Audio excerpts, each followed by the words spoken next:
The dance of the dragons is over. 2 years of dragon fire, civil war, and rivers of blood, and in the end, both claimants are dead. Aegon II, poisoned in his litter. Rhaenyra, fed to his dragon. The Iron Throne sits empty, the realm is broken. And into that silence rides a young lord from the frozen north, Cregan Stark, Lord of Winterfell, with an army of men who marched south to die. What happens next is one of the most extraordinary six-day episodes in all of Westerosi history. It has a name: the Hour of the Wolf. No battles, no dragons, just one man, a great sword, and absolute will, reshaping the politics of a kingdom in less than a week.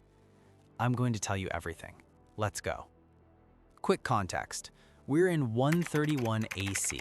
The rival factions were the Blacks, supporting Rhaenyra as queen, and the Greens, supporting Aegon II as king. Both sides destroyed each other. Virtually every dragon in the world is dead or dying, and a 10-year-old, Prince Aegon the Younger, Rhaenyra's son, is the last Targaryen standing.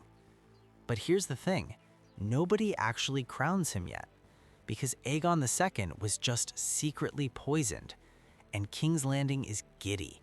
The city thinks the war is over, flowers and feasting everywhere.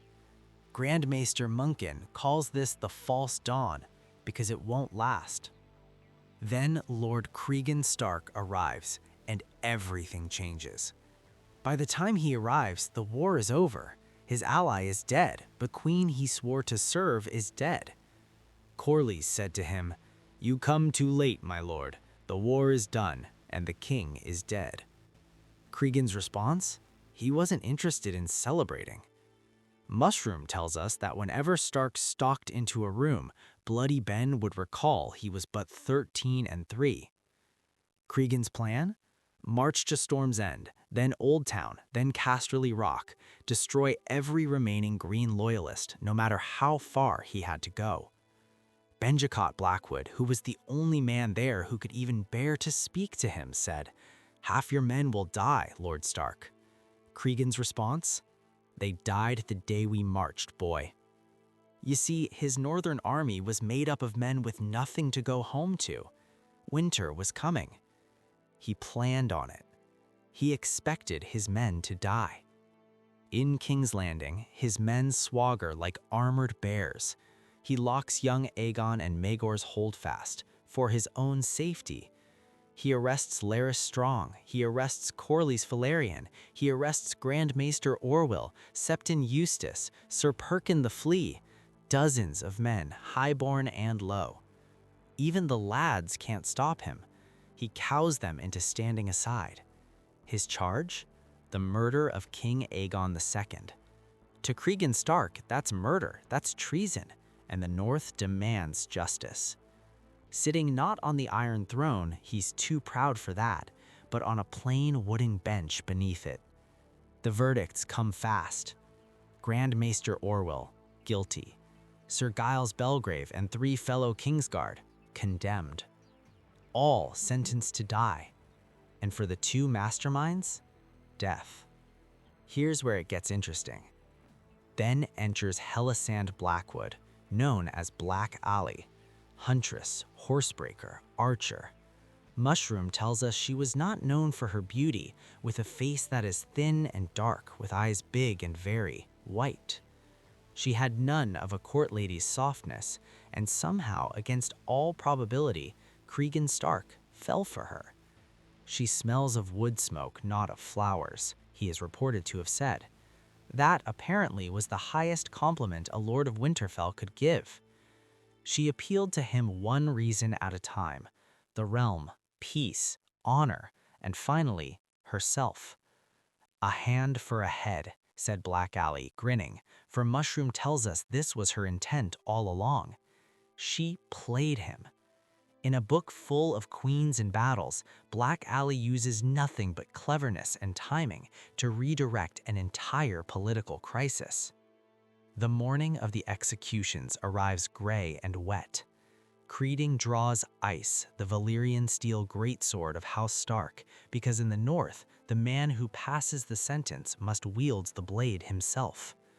Sir Perkin the Flea, first in line, asks to be hanged instead, but Cregan denies him.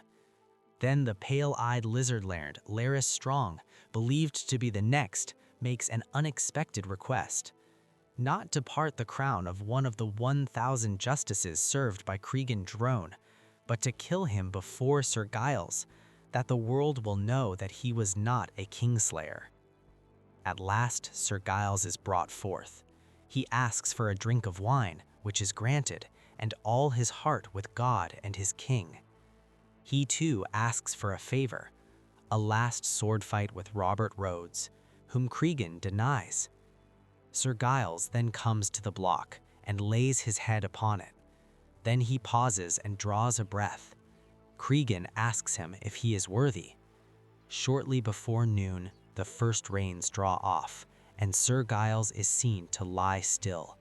And then the worst sound hears. Cregan executes him.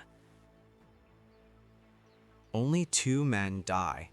Sir Giles Belgrave, the Kingsguard who refused the black on principle, saying a knight should not outlive his king, and Larys Strong, the clubfoot, who refused because he had no interest in the cold. His last request, have Ice chop off his clubfoot so he could finally be free of it and death. Cregan grants it. Larys Strong, spymaster, kingmaker, and the most dangerous man in Westeros, dies in the rain, smiling. The next day, Cregan Stark hands back his chain of office and prepares to march north. He could have stayed. He could have claimed the regency. He could have wielded more power than any single man in the realm. Instead, he says, "The snows are falling in the north. My place is at Winterfell." Over 1,000 of his men stay behind, matched with southern widows at Black Alley's famous widow fairs along the Trident. New families, new roots, a quiet peace woven from marriage instead of war. Mushroom calls it a wolf for every widow. The hour of the wolf lasted 6 days. 1 man, no throne, no dragon, just a Valyrian steel sword and an unshakable sense of justice. He came to avenge a dead king he never met, punished the men who deserved it, spared those who didn't, married the woman who outplayed him, and rode home. The North remembers, and now, so do you.